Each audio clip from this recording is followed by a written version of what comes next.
নমস্কার সবাইকে। আমি ভাগাবাজারের জামালপুর এমবি স্কুলের সোশ্যাল সায়েন্সের সমাজবিজ্ঞানের শিক্ষক পার্থনারায়ণ সিনহা তোমাদের সবাইকে এই অধ্যায়ে স্বাগত জানাচ্ছি। আমরা আজকে পড়ব কনস্টিটিউশনস নিয়ে। এখন কনস্টিটিউশন মানে কি? এখানে দেখো, এটা ইংলিশে ওয়ার্ড, এটা অ্যাকচুয়ালি গ্রিক বা ল্যাটিন শব্দ থেকে এসেছে। এটা কোন শব্দ থেকে এসেছে? এটা একটা ল্যাটিন শব্দ কনস্টিটিউটিভ থেকে গৃহীত হয়েছে। কনস্টিটিউট শব্দের অর্থ হলো গঠন করা। এই যে কনস্টিটিউশনের মধ্যে যে কনস্টিটিউট, ওকে, কনস্টিটিউট শব্দ অর্থ হলো গঠন করা, মনে রাখবে। এটা হচ্ছে গঠন করা, ঠিক আছে? এটা কি ওয়ার্ড? এটা একটা ল্যাটিন ওয়ার্ড থেকে এসেছে। এটা কি ল্যাটিন ওয়ার্ড থেকে এটা এসেছে। তো এটার মানে কি? ওকে, এটার মানে হলো সংবিধান। আমাদের বাংলাতে এটাকে বলে সংবিধান। ওকে, সংবিধান হলো রাষ্ট্রের কাঠামো। যেমন প্রত্যেক প্রাণীর যে রূপ একটি কাঠামো স্ট্রাকচার থাকে প্রত্যেক প্রাণীর, তেমনি সুসংগঠিত সমাজেও একটি কাঠামো থাকে। সংবিধানকে সেরূপ আইন দ্বারা সংগঠিত একটি রাজনৈতিক সমাজের কাঠামো বলতে পারা যায়। সংবিধান বলতে আমরা বুঝি কতগুলি বিধিনিষেধ ও প্রথা, যেগুলি অনুসরণ করে রাষ্ট্র শাসনকার্য পরিচালনা করে। উদাহরণস্বরূপ আমরা বলতে পারি, যেমন আমাদের স্কুল আছে, আমি তোমাদেরকে স্কুলটা দেখাচ্ছি। এটা হচ্ছে আমাদের স্কুল। ওকে, এখন আমাদের স্কুলের একটা শাসন ব্যবস্থা আছে। আমাদের স্কুলে কয়েক ধরনের একটা শাসন ব্যবস্থা আছে, ঠিক আছে? আমাদের বিধিনিষেধ আছে, প্রথা আছে স্কুলের। যেমন তুমি স্কুলে যদি আসতে চাও, তাহলে স্কুলের ইউনিফর্ম পরে আসতে হবে। এটা হচ্ছে আমাদের স্কুলের প্রথা। সকল ছাত্রছাত্রীরা নিজের ইউনিফর্ম পরে বই নিয়ে আসতে হবে। 2 নম্বর হচ্ছে, আমাদের স্কুলে আসতে হলে তোমাদের ঠিক সময়ে আসতে হবে। একটা নির্দিষ্ট সময় দেওয়া হয়েছে 9টা থেকে, তো ঠিক সময়ে তোমাদের আসতে হবে। এটা হলো আমাদের স্কুলের নিয়ম নীতি। সেভাবে কোনো একটি দেশে কার্যকারিতা করার, গভর্নমেন্টের যে সরকারের কার্যকরী করার নিয়ম নীতি থাকে। যেমন আমাদের ইন্ডিয়াতে ভারতবর্ষের একটা নিয়ম নীতি থাকবে, বাংলাদেশের আরেকটা নিয়ম নীতি থাকবে, মিয়ানমারের একটা নিয়ম নীতি থাকবে, চায়নার একটা নিয়ম নীতি থাকবে। এভাবে সকল দেশের এক একটা নিয়ম নীতি থাকে। এই নিয়ম নীতিগুলো একসঙ্গে কি বলে? এক নিয়ম নীতিকে বলা হয় কনস্টিটিউশন। ওকে, এই নিয়ম নীতিকে বলা হয় কনস্টিটিউশন, মানে সংবিধান বলা হয়। তো আমরা দেখি সংবিধান মানে কি। তো আমি এখানে লিখেছি, যেহেতু আজকে আমরা সংবিধান নিয়ে পড়ব, তার প্রয়োজনীয়তা নিয়ে পড়ছি, সেই জন্য আমাদের পাঠের নাম হচ্ছে পাঠ নম্বর 21, সংবিধান ও তার প্রয়োজনীয়তা। এটা আমাদের সমাজবিজ্ঞানের রাজনীতি খণ্ড থেকে নেওয়া হয়েছে। সমাজবিজ্ঞানের 4টি খণ্ড আছে। ওকে, তো তোমরা সবাই জানো সমাজবিজ্ঞানের কয়টি খণ্ড আছে? মোট 4টি খণ্ড আছে। ভূগোল খণ্ড, ইতিহাস খণ্ড, অর্থনীতি খণ্ড ও রাজনীতি খণ্ড। এটা হচ্ছে রাজনীতি খণ্ড থেকে নেওয়া পাঠ 21। ওকে, নামটা হচ্ছে সংবিধান ও তার প্রয়োজনীয়তা। তো সংবিধান মানে কি? বহু ধরনের রাজনীতিবিজ্ঞান সংবিধানের সংজ্ঞা দিয়ে গেছেন, কিন্তু আমরা এখানে সুস্পষ্টভাবে সংবিধান বলতে কি বুঝো তা নিয়ে আমরা বলবো। এখানে লেখা আছে, সংবিধান হচ্ছে কিছু নিয়ম নীতি বা আইন কানুনের সমষ্টি। কিছু একটা দেশের, কোনো একটা দেশের নিয়ম নীতি থাকতে পারে, তার নির্দিষ্ট একটা আইন কানুন থাকতে পারে, এইটাকেই বলে সেই দেশের সংবিধান। এতে সরকারের আইনসমূহের গঠন করা হয়, ক্ষমতা বন্টন করা হয়, কার্যাবলীর বিষয়ে লিপিবদ্ধ থাকে।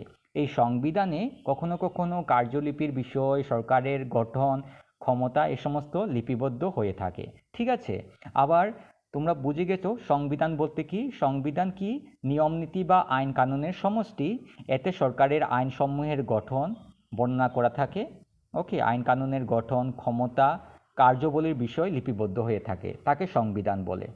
আবার খ দেখো, খ কোয়েশনের খ প্রশ্নটা দেখো, সংবিধানের পরিবর্তন করার প্রক্রিয়াকে কি বলে?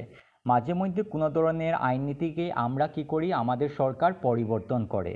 তো সংবিধানে পরিবর্তন করার প্রক্রিয়াকে কি বলে? তো সংবিধানের পরিবর্তন করার প্রক্রিয়াটিকে সংবিধান সংশোধন বলে, ঠিক আছে? সংবিধান সংশোধন করে। তো সংবিধান কোন কোন দেশে থাকে? যে সমস্ত সাধারণত যে সমস্ত গণতন্ত্র রাজ্য আছে বা রাষ্ট্র আছে, গণতন্ত্র যে সমস্ত রাষ্ট্র আছে সেখানে সংবিধান থাকে, তাদের নির্দিষ্ট একটা কার্যক্ষমতা ক্ষমতাবৃদ্ধি লিপিবদ্ধ থাকে। নেপাল কত খ্রিস্টাব্দে গণতন্ত্র প্রতিষ্ঠিত হয়? নেপাল 2008 খ্রিস্টাব্দে গণতন্ত্র প্রতিষ্ঠিত হয়। এটা সম্পর্কে আমরা জানছি। এখন আমরা একটু জানবো সংবিধান কতটা প্রকার ও কী কী। দেখো, সংবিধান বহুত প্রকার হতে পারে। আমরা এখানে সংবিধানের দু প্রকার নিয়ে আলোচনা করব, আবার সংবিধান নিয়ে আরও দু প্রকারের সংবিধান নিয়ে আলোচনা করব। এখানে লেখা আছে, দেখো সংবিধান আছে, সংবিধান লিখিত সংবিধান, যে সমস্ত দেশে সংবিধান লিখিত থাকে, যেমন আমাদের ভারতবর্ষের সংবিধান লিখিত। আমরা বইটা দেখেছিলাম একটু আগে, কনস্টিটিউশন অফ ইন্ডিয়া, তো সেটা হচ্ছে ভারতবর্ষের সংবিধান যেটা লিখিত। আর কয়েক ধরনের দেশ আছে সেখানে সংবিধান কি থাকে, অলিখিত সংবিধান থাকে, লেখা ওখানে নেই। যেমন আমাদের ঘরের সংবিধান, আমাদের ঘরের সংবিধান তো লেখা নেই, মা যা বলবে বা বাবা যা বলে সে সমস্ত করতে হবে। আমাদের ঘরের নিয়ম কানুন আছে, কখন আমাদের ঘুম থেকে জাগতে হবে, কখন আমাদের ভাত খেতে হবে, এটা হলো ঘরের একটা নিয়ম কানুন। তো ঘরের নিয়ম কানুনটা লিখিত নয়, স্কুলের নিয়ম কানুনগুলো লিখিত থাকে। ঠিক আছে, আমাদের স্কুলের যে দেওয়ালের মধ্যে বহু ধরনের নিয়ম কানুনগুলো লিখিত হয়ে আছে। ঠিক আছে, তো লিখিত সংবিধান, অলিখিত সংবিধান, তো আমরা ভালোভাবে এ সমস্ত নিয়ে পড়ব। এখন আমরা দেখছি লিখিত সংবিধান নিয়ে আমরা পড়ছি। ওকে, এখন দেখো লিখিত সংবিধান। এখন দেখো প্রথম লাইনটা দেখো, লিখিত সংবিধানে সরকারের মৌলিক বিধি। ওকে, লিখিত সংবিধানে সরকারের মৌলিক বিধি। 2 নম্বর হচ্ছে জনগণের অধিকার। 3 নম্বর হচ্ছে শাসক ও শাসিতের মধ্যে সম্পর্কের প্রত্যেকটি বিষয়ে লিপিবদ্ধ থাকে। লিপিবদ্ধ মানে লেখা থাকে, একটা বইয়ের মধ্যে সরকারের মৌলিক বিধি লেখা থাকবে, জনগণের অধিকার লেখা থাকবে, শাসক ও শাসিতের মধ্যে সম্পর্কের প্রত্যেকটি বিষয়ই লিপিবদ্ধ থাকে। লিপিবদ্ধ মানে লেখা হয়ে থাকে। সেই জন্য এই সংবিধানকে কি বলা হয়? সেই জন্যই এই সংবিধানকে বলা হয় লিখিত সংবিধান। সেই জন্য এই সংবিধানকে বলা হয় লিখিত সংবিধান। ঠিক আছে, এখন দেখছি অলিখিত সংবিধানে লেখা থাকে না লেখা থাকে না। দেখছি অলিখিত সংবিধান। এখানে দেখো অলিখিত সংবিধানে, ওকে তোমরা ভালোভাবে দেখো, অলিখিত সংবিধানে কোনো দলিলপত্রে লিখিতভাবে পাওয়া যায় না। অলিখিত সংবিধানে লিখিত কিছু পাওয়া যায় না। ওকে, সেভাবে সেই সরকারটা চলে। আবার দেখছি লিখিত সংবিধানে কি কি আছে। লিখিত সংবিধানে সেকেন্ড পয়েন্টটা দেখো, লিখিত সংবিধান পূর্ব পরিকল্পিত নিয়ম অনুযায়ী গঠিত হয়। সংবিধানটা লেখার আগে তারা পরিকল্পনা করে, যে সমস্ত পরিষদ, সংবিধান পরিষদ থাকে, ওরা প্রত্যেক বিষয় নিয়ে আলোচনা করে সব কিছু লিখে দেয়, একটা লিখিত বইয়ের মধ্যে লিখে দেয়। সেই বইকে কনস্টিটিউশন বলা হয়। লিখিত সংবিধান পূর্ব পরিকল্পিত নিয়ম অনুযায়ী গঠিত হয়।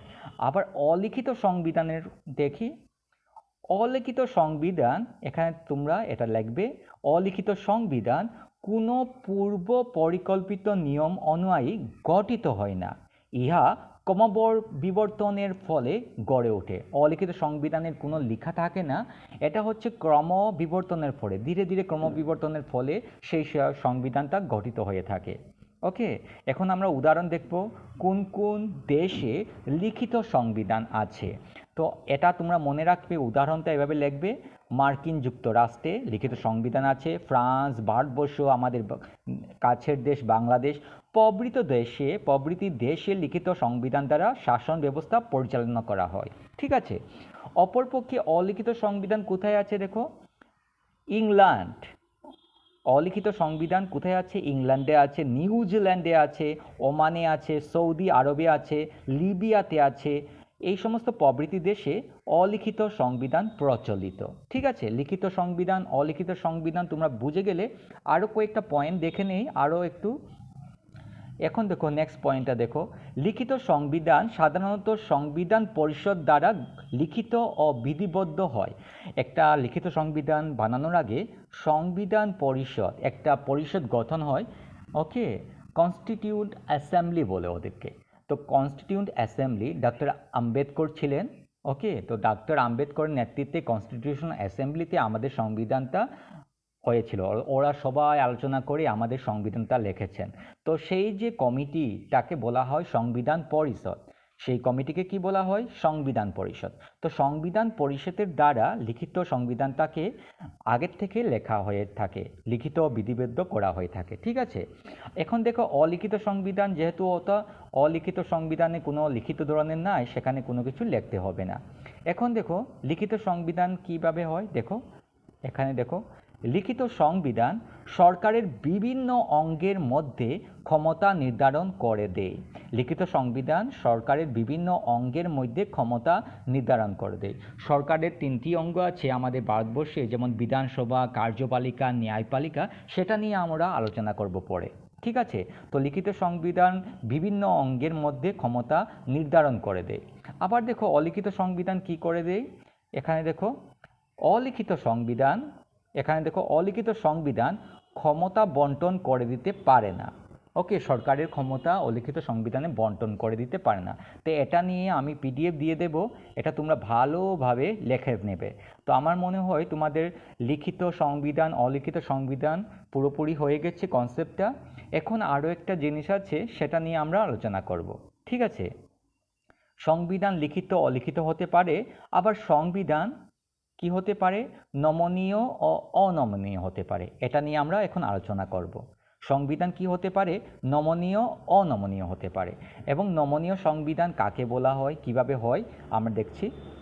এখানে দেখো নমনীয় সংবিধান, এখানে দেখো নমনীয় সংবিধান অতি সহজ পদ্ধতিতে পরিবর্তন করা যায়। এটা যেহেতু নমনীয়, নমনীয় সংবিধানকে অতি সহজে পরিবর্তন করা যায়, কিন্তু অনমনীয় সংবিধানকে পরিবর্তন করা একটু মুশকিল।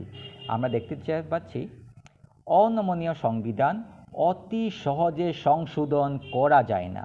অনমনীয় সংবিধানকে সংশোধন করা একটু কঠিন হয়ে পড়ে। সংবিধান করা যায় কিন্তু অতি সহজে হয় না, ঠিক আছে? এখন নমনীয় সংবিধান সম্পর্কে আবার আলোচনা করছি। দেশের পার্লামেন্টে সাধারণত সংখ্যাধিক্য সংবিধান সংশোধন করিতে পারে। নমনীয় সংবিধান সংখ্যাগরিষ্ঠ যে সমস্ত শাসকরা থাকে তারা সংশোধন করতে পারে। ভেরি ইজিতে, সহজে ওরা সংবিধানকে সংশোধন করতে পারে। কিন্তু অনমনীয় সংবিধানটা দেখো একটি বিশেষ বা জটিল পদ্ধতির সাহায্যে এই সংবিধান পরিবর্তন করা হয়। অনমনীয় সংবিধানটি একটি বিশেষ বা জটিল পদ্ধতির সাহায্যে সেই সংবিধানটাকে পরিবর্তন করা হয়ে থাকে। ওকে, এখন দেখছি নমনীয় সংবিধানটা কীভাবে হয়। নমনীয় সংবিধান কম স্থায়ীশীল হয় না। অনবরত সংবিধানটা পরিবর্তন হতে থাকে, তো স্থায়ী হয় না, কম স্থায়ীশীল।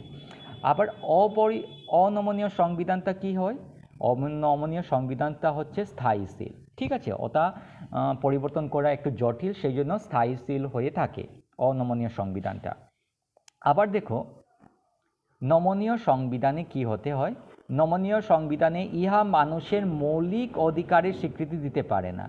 নমনীয় সংবিধানটা অনবরত সংশোধন হতে থাকে, সেই জন্য মানুষের মৌলিক অধিকার স্বীকৃতি দিতে পারে না।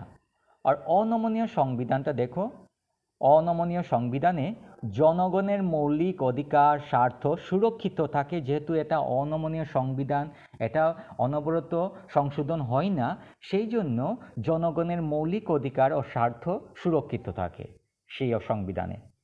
পরে দেখো নমনীয় সংবিধান সম্পর্কে। নমনীয় সংবিধান শাসক কর্তৃক অপব্যবহৃত হতে পারে। তো শাসক কর্তৃক যে কোনো মুহূর্তে ওরা সংশোধন করতে পারে সংবিধানকে।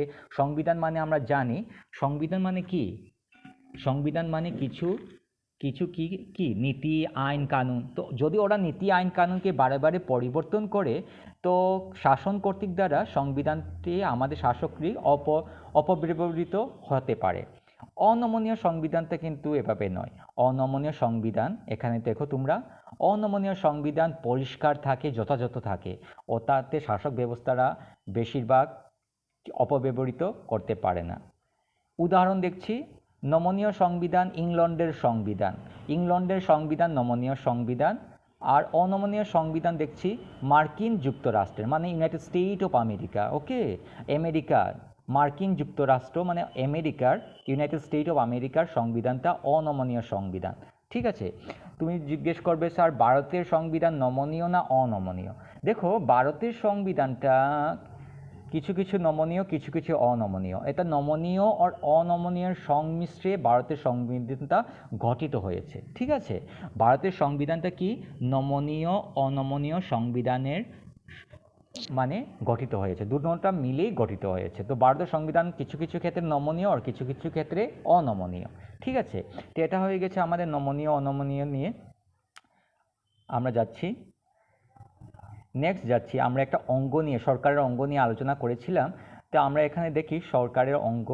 ওকে, সরকারের তিনটি অঙ্গ: বিধানসভা, কার্যপালিকা, ন্যায়পালিকা। এটা মনে রাখবে তোমরা, সরকারের তিনটি অঙ্গ, বিধানসভাতে লোকসভা আছে, রাজ্যসভা আছে, সেটা নিয়ে আলোচনা আমরা পরে করব, অন্য পাঠে এখানে দেওয়া আছে। কার্যপালিকা যেমন রাষ্ট্রপতি থাকে, প্রধানমন্ত্রী থাকে, ওরা কার্যপালিকা। ন্যায়পালিকা, ন্যায়পালিকা তো তোমরা জানো সুপ্রিম কোর্ট আছে। ওকে, কোর্টগুলো হচ্ছে ন্যায়পালিকা। তো এইভাবে আমাদের সরকারের তিনটি অঙ্গ কাজ করে, একসাথে কাজ করে। তো এটা বহুতই ইম্পর্টেন্ট। সরকারের তিনটি অঙ্গ হচ্ছে বিধানসভা, কার্যপালিকা এবং ন্যায়পালিকা। ঠিক আছে, তো আমরা এই চ্যাপ্টারটা মোটামুটি হয়ে গেছে। তো চ্যাপ্টার সম্পর্কে আমরা জেনে গেছি। ওকে, তো ইন্ডিয়া, আমাদের ভারতবর্ষটা কি? দেখো আমাদের ভারতবর্ষ একটা যুক্তরাষ্ট্র। আমাদের ভারতবর্ষে বহু ধরনের রাজ্য আছে। আমাদের ভারতবর্ষে ভারতবর্ষে 28টা রাজ্য আছে এবং 8টা কি আছে, ইউনিয়ন টেরিটরি আছে।